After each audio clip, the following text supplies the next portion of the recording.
Pharmaceutical ప్రపంచాన్ని మీరోసారి ఊహించుకోండి. పేషెంట్ల భద్రత దగ్గర్నుంచి కొన్ని బిలియన్ డాలర్ల విలువైన ప్రాడక్ట్స్ వరకు అన్నీ కూడా ఒకే ఒక పునాది మీద ఆధారపడి ఉంటాయి. అదేదో పెద్ద కెమికల్ ప్రాసెస్ కాదు, లేదంటే మరి అడ్వాన్స్డ్ మిషనరీ కాదు, కేవలం డాక్యుమెంటేషన్. ఇంత సింపుల్గా అనిపించే ఈ పదం ఫార్మా క్వాలిటీ మేనేజ్మెంట్ సిస్టమ్కి అసలు జీవనాధారం ఎలా అయిందో ఈరోజు మనం చూద్దాం. ఇక్కడ చూస్తున్నాం కదా, డాక్యుమెంటేషన్ అనేది క్వాలిటీ మేనేజ్మెంట్ సిస్టమ్కి వెన్నెముక. అంటే ఇది కేవలం ఓ పేపర్ వర్క్ అనుకుంటే పొరపాటే.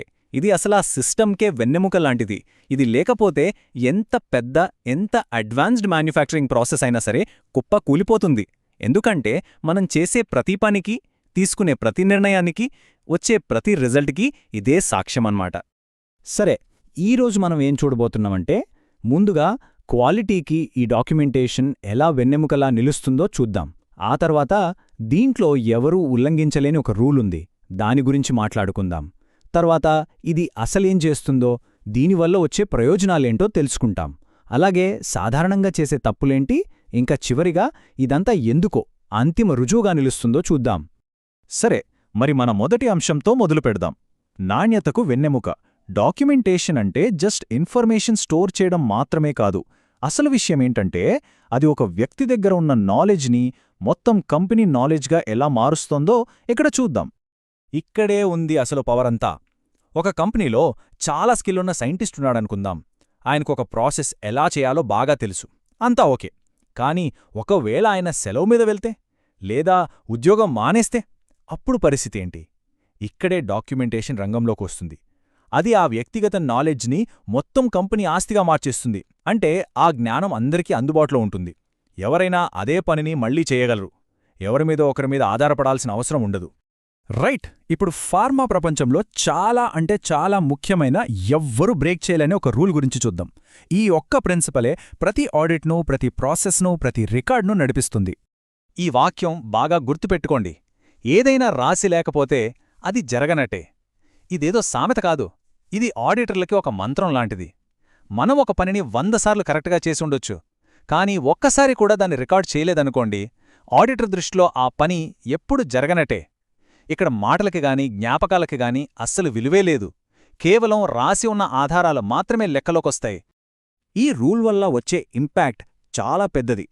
ఇది నేను సాధారణంగా ఇలా చేస్తాను అనే వ్యక్తిగత అలవాట్లను పూర్తిగా తీసేస్తోంది. దాని బదులు మనం ఎప్పుడూ ఇలాగే చేస్తాం అనే ఒక స్టాండర్డ్ని సెట్ చేస్తోంది. దీనివల్ల ఒకే పనిని వేర్వేరు వ్యక్తులు చేసినా సరే డాక్యుమెంటేషన్ ఉండటం వల్ల వచ్చే రిజల్ట్ మాత్రం ఎప్పుడూ ఒకేలా ఉంటుంది.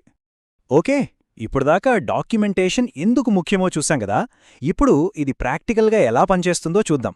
అసలు ఒక పని చేయడానికి బ్లూ ప్రింట్లా పనిచేసే ఆ డాక్యుమెంట్లేంటో ఒకసారి చూద్దాం. ఇవి ఫార్మా క్యూఎంఎస్లో వాడే కొన్ని ముఖ్యమైన టూల్స్ అన్నమాట.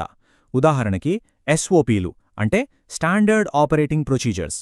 ఇవి ప్రతి పనిని స్టెప్ బై స్టెప్ ఎలా చేయాలో చెప్తాయి. అలాగే బిఎంఆర్లు అంటే బ్యాచ్ మ్యానుఫ్యాక్చరింగ్ రికార్డులు. ఇవి ఒక మెడిసిన్ బ్యాచ్ తయారీకి సంబంధించిన మొత్తం కథలు రికార్డ్ చేస్తాయన్నమాట. ఇలా ప్రతి డాక్యుమెంట్కి సిస్టంలో ఒక స్పెసిఫిక్ రోల్ ఉంటుంది. అసలు ఏ డాక్యుమెంట్ అయినా సరే పర్ఫెక్ట్గా ఉండాలంటే అది 3 ప్రశ్నలకు సమాధానం చెప్పాలి. ఫస్ట్, ఏం చెయ్యాలి?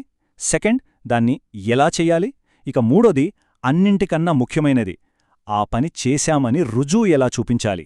ఈ 3 ప్రశ్నలకు క్లియర్గా ఆన్సర్ ఉంటే ఆ డాక్యుమెంట్ చాలా స్ట్రాంగ్గా ఉన్నట్టే లెక్క. ఇదంతా ఏదో రూల్స్ ఫాలో అవడం కోసం మాత్రమే కాదు. ఒక మంచి డాక్యుమెంటేషన్ సిస్టమ్ ఉంటే దానివల్ల నిజంగా చాలా ప్రయోజనాలుంటాయి. ఇది కేవలం తప్పులు జరగకుండా చూడటమే కాదు, అసలు మనం సక్సెస్ అవ్వడానికి ఎలా హెల్ప్ చేస్తుందో కూడా చూద్దాం. ఇవే ఆ బెనిఫిట్స్. 1, పనిలో కన్సిస్టెన్సీ ఉంటుంది, దానివల్ల తప్పులు బాగా తగ్గుతాయి. 2, ఏదైనా ప్రాబ్లమొస్తే ట్రేసబిలిటీ ఉంటుంది కాబట్టి అసలు సమస్య ఎక్కడ మొదలైంది, ఎప్పుడు, ఎవరు చేశారు అనేది ఈజీగా కనిపెట్టొచ్చు.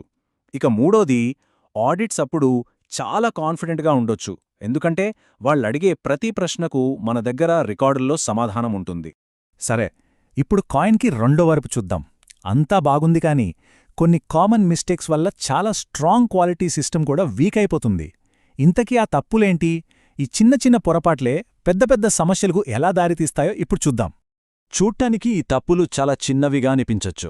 రికార్డ్ చేయటం మర్చిపోవటం, లేదా పాత డేట్ వేయటం, రికార్డ్ని సగం రాసి వదిలేయటం ఇలాంటివి. కాని నమ్మండి, ఆడిటర్లు పట్టుకునే 90% సమస్యలకు కారణం ఇలాంటివే. ప్రతి చిన్న తప్పు సిస్టంలో ఒక క్రాక్ లాంటిది. ఇలాంటి క్రాక్సే చివరికి పెద్ద ఫెయిల్యూర్స్కి దారితీస్తాయి. అసలు ఒక డాక్యుమెంటేషన్ ఎంత బాగుందో తెలుసుకోవడానికి ఇదే ఫైనల్ టెస్ట్ లేదా గోల్డ్ స్టాండర్డ్ అనొచ్చు. ఏంటంటే, ఆ పని చేసిన వ్యక్తి అక్కడ లేకపోయినా సరే, వేరే ఎవరైనా వచ్చి ఆ డాక్యుమెంట్స్ చదివితే అసలు ఏం జరిగిందో క్లియర్గా అర్థం కావాలి. ఆ డాక్యుమెంట్సే వాటి కథను అవే చెప్పాలి. ఎవరు వచ్చి వివరించాల్సిన అవసరం రాకూడదు. రైట్. ఇప్పటిదాకా మనం చూసిన పాయింట్స్ అన్నింటినీ కలిపి ఫైనల్ అండ్ మోస్ట్ ఇంపార్టెంట్ పాయింట్కి వద్దాం. అసలు ఈ సిస్టమ్ మొత్తానికి అసలు ఉద్దేశం ఏంటి? ఈ ఫైనల్ ప్రూఫ్ ఎందుకు ఇంత ముఖ్యం? మనం ఈ విషయాన్ని ఒక పవర్ఫుల్ ఐడియాతో ముగిద్దాం. చూడండి, డాక్యుమెంటేషన్ లేకుండా కూడా ఒక క్వాలిటీ ప్రోడక్ట్ని తయారు చెయ్యొచ్చేమో, కానీ డాక్యుమెంటేషన్ లేకుండా ఆ క్వాలిటీని నిరూపించడం మాత్రం అసాధ్యం. ఫార్మా ప్రపంచంలో ప్రూవ్ చెయ్యలేని క్వాలిటీకి అస్సలు విలువే లేదు. కాబట్టి ఈ ఒక్క ప్రశ్నతో దీన్ని ముగిద్దాం.